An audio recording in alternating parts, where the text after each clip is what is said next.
Здравствуйте, друзья! В эфире Геоэнергетика Инфо. С вами Радайкин Максим и сегодняшний мой собеседник Александр Фролов. Здравствуйте! Здравствуйте, здравствуйте. Украина потеряла треть собственной добычи газа и в 3 раза нарастила закупки газа из Европы. Хватит и на зиму, и можно ли считать газовый кризис в Европе завершенным, раз они готовы на такие поставки и содержание Украины? Ну, давайте тогда начнем с конца про Европу. Газовый кризис как таковой носит сейчас, по сути, перманентный характер.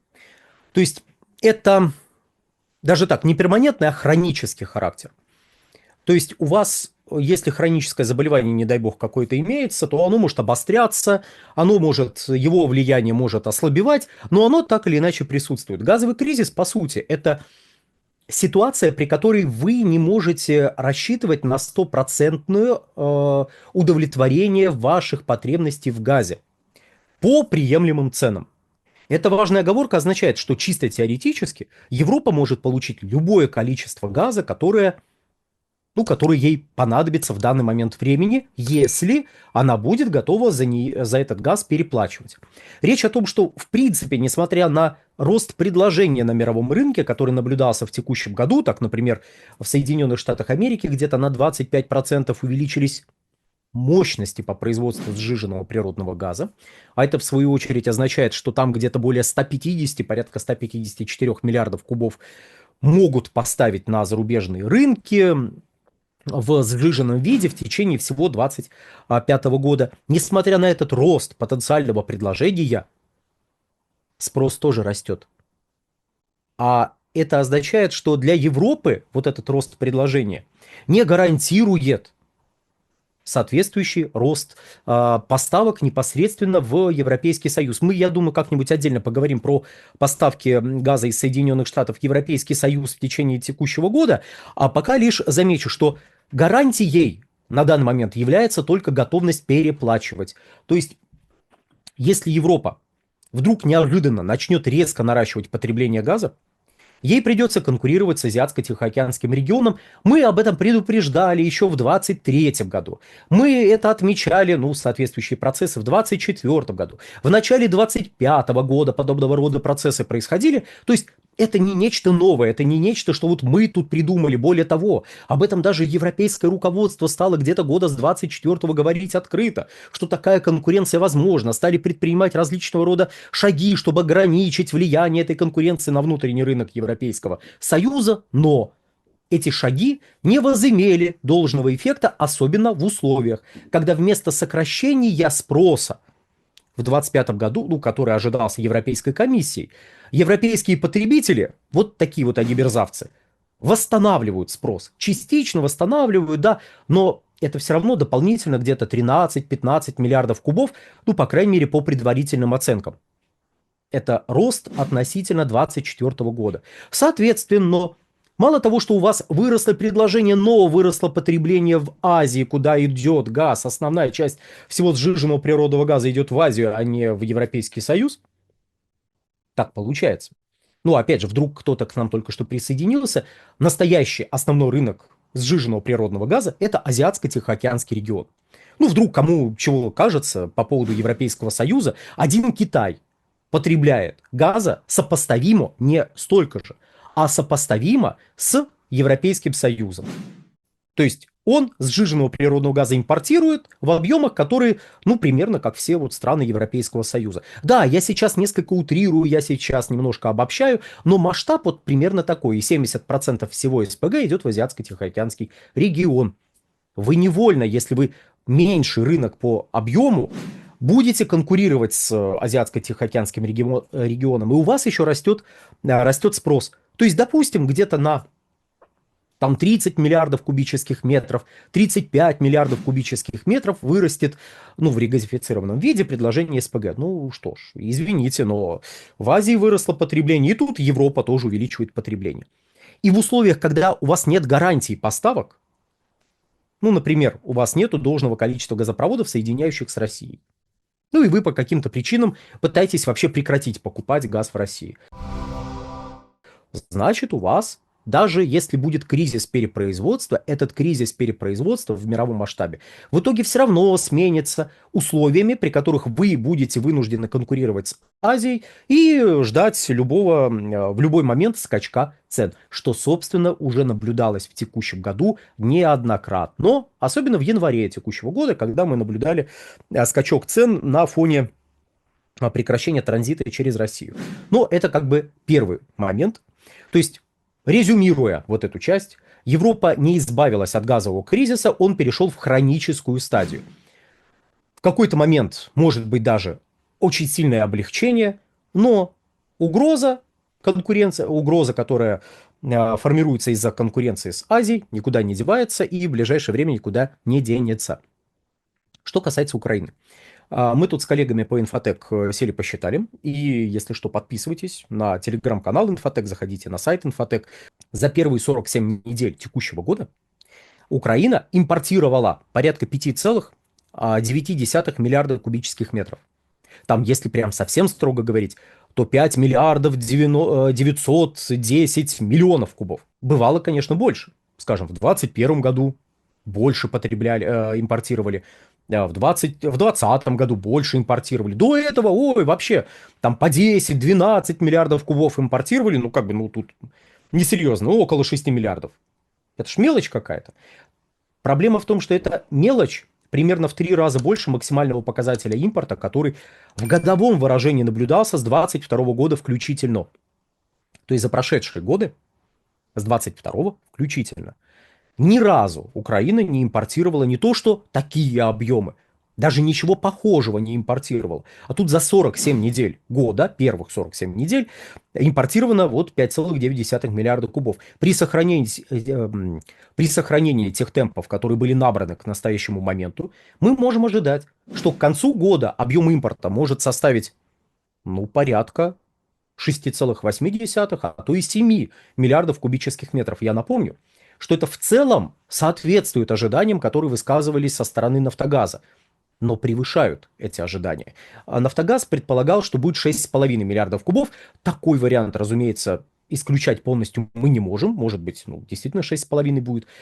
Но суть-то в том, что вот эти ожидания кратно превышают показатели предыдущих лет. То есть мы уже видим кратное превышение, и по итогам года будет там более 6 миллиардов, а может и все 7.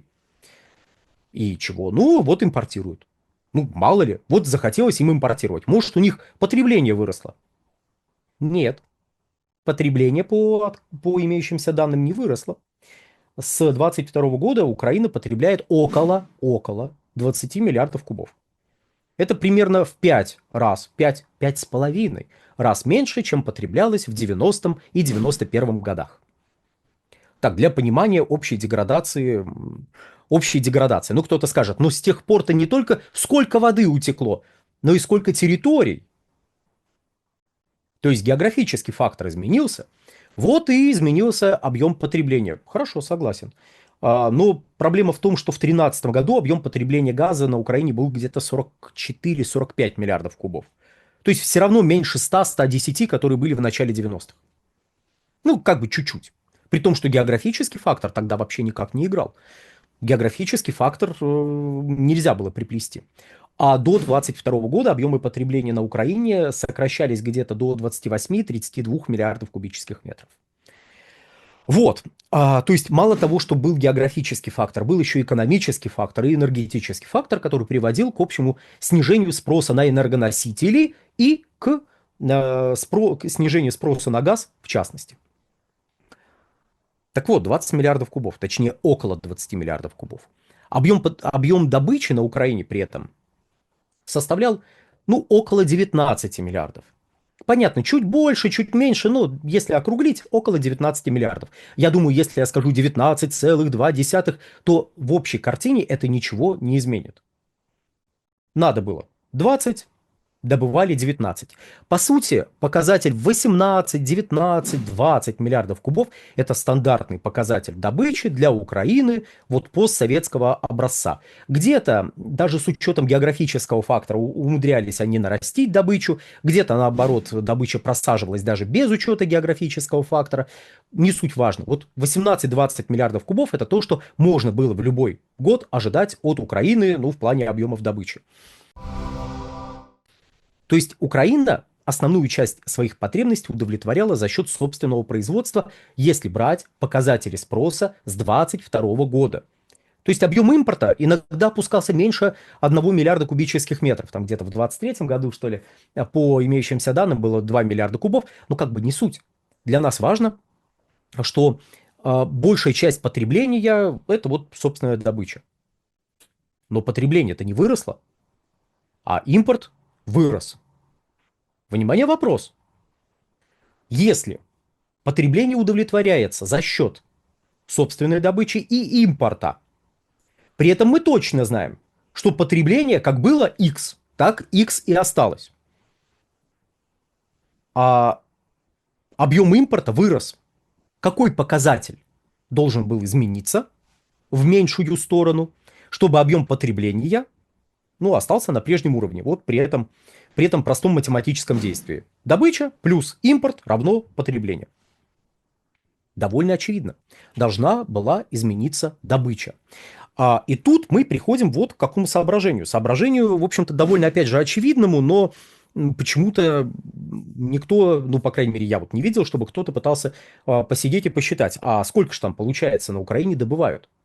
Я видел заявления украинской стороны, которые активно тиражировались в наших СМИ, о том, что ой, у нас там на 50% упала добыча, ой, у нас все плохо.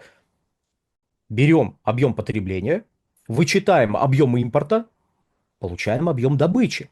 Если мы возьмем показатель потребления, если мы возьмем прогнозный показатель импорта, да и текущий показатель импорта, то мы обнаружим, что в реальности объем добычи на Украине сократился примерно на 35%. Собственная добыча просела на 35%. То есть, если мы по итогам года мы можем увидеть сокращение добычи где-то на 4,5-5 миллиардов кубических метров. Это если, ну, так, опять же, несколько округлить и более или менее в абсолютные величины попытаться перенести вот эти показатели. Возможно, сокращение будет в итоге больше, но к настоящему моменту мы можем говорить про 35%. 35%, если вдруг вы сейчас пытаетесь там от 19, 35, точнее от 19,5 отнимать, это будет не совсем справедливо, потому что я все-таки округлял, когда вначале говорил, ну, высказывал вот эти все данные. Ну вот. Но для нас здесь важно, что вот эти все данные показывают, насколько изменилась добыча. А это, в свою очередь, означает, что в целом можно ожидать некоторых проблем, связанных с газоснабжением в отопительном сезоне. И вот тут мы приходим к подземным хранилищам газа. И я даже подсмотрю немножечко в шпаргалку для того, чтобы вам сказать следующее соображение, что в подземные хранилища на Украине было закачано порядка 8,8 миллиарда кубов. Много это или мало? Потому что, ну, опять же, вдруг вы не смотрели предыдущие наши ролики, понимаем, так бывает.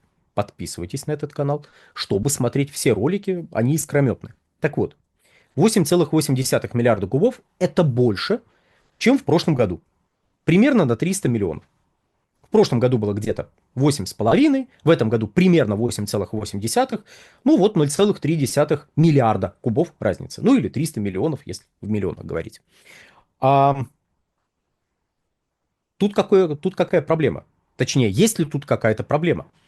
Если потребление газа на Украине в течение ближайшего отопительного сезона, в который эта страна уже вошла, если потребление газа не будет отличаться от того, что наблюдалось в прошлом году, то проблем никаких. Выйдут из отопительного сезона с примерно 1 миллиардом кубических метров в хранилищах.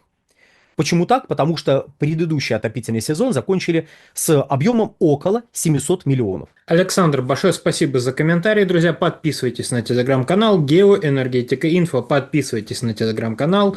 Александра Фролова. Ссылки будут в описании и закрепленном комментарии. Там же будут реквизиты для желающих финансово поддержать наш проект, чтобы мы дальше также бодро вещали на всех площадках без монетизации, исключительно благодаря вашей финансовой поддержке. Спасибо, до новых встреч. Всего хорошего.